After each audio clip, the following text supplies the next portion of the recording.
माँ पर और पिता पर कुछ पंक्तियां आपके बीच निवेदित करता हूं।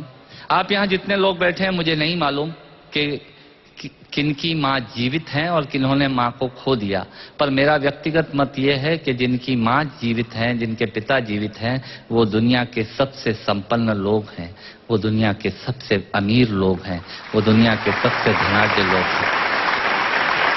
एक मिनट के लिए बचपन में लौटिएगा, याद कीजिएगा जब हम बहुत छोटे थे, माँ की गोद में थे, माँ का स्तनपान करते थे, तब माँ का एक स्तन मुंह में लेकर हमने उस माँ को दूसरे स्तन पर अपने छोटे छोटे पैरों से न जाने कितनी बार मारा, पर उस माँ ने हमें दूध पिलाना बंद नहीं किया।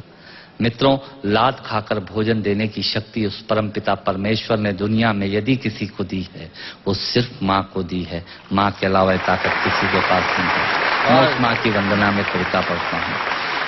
याद कीजिएगा उन दिनों में जब हम चौके में रसोई में बैठकर खाना खाया करते थे और माँ खाना बनाती थी।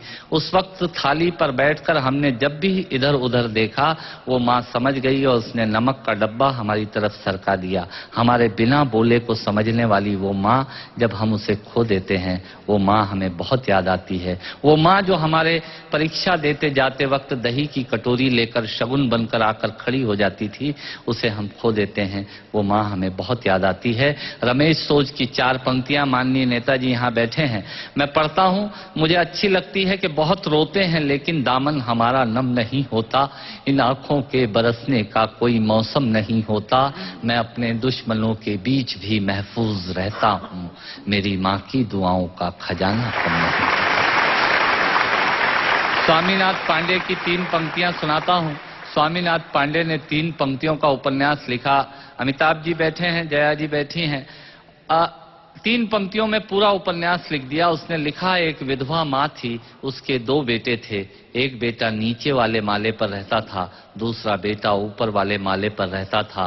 विधवा माँ 15 दिन एक बेटे के यहाँ खाना खाती थी, विधवा माँ 15 दिन दूसरे बेटे के यहाँ खाना खाती थी।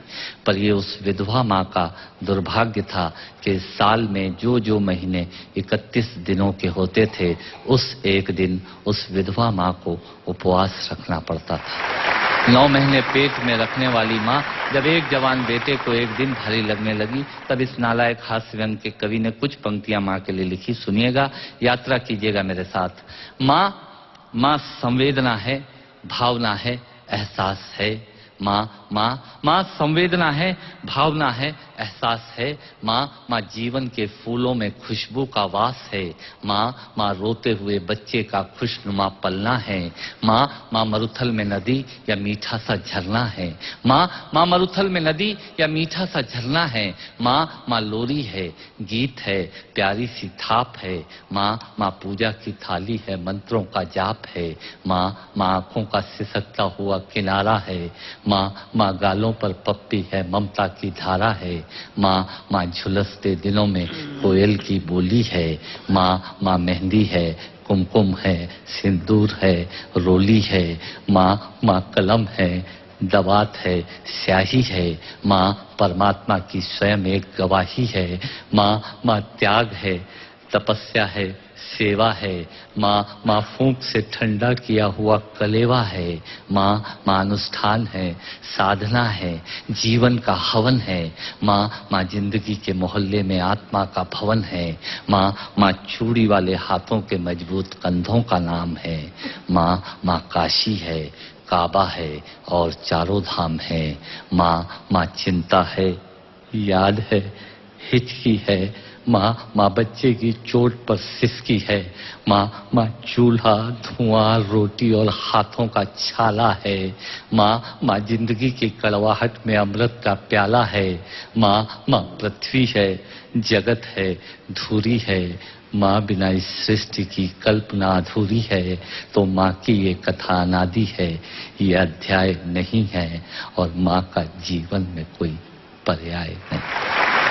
और माँ का जीवन में कोई पर्याय नहीं है। तो माँ का महत्व दुनिया में कम हो नहीं सकता, और माँ जैसा दुनिया में कुछ हो नहीं सकता। माँ जैसा दुनिया में कुछ हो नहीं सकता। तो मैं कविता की ये पंक्तियां माँ के नाम करता हूँ। मैं दुनिया की सब माताओं को प्रणाम करता हूँ।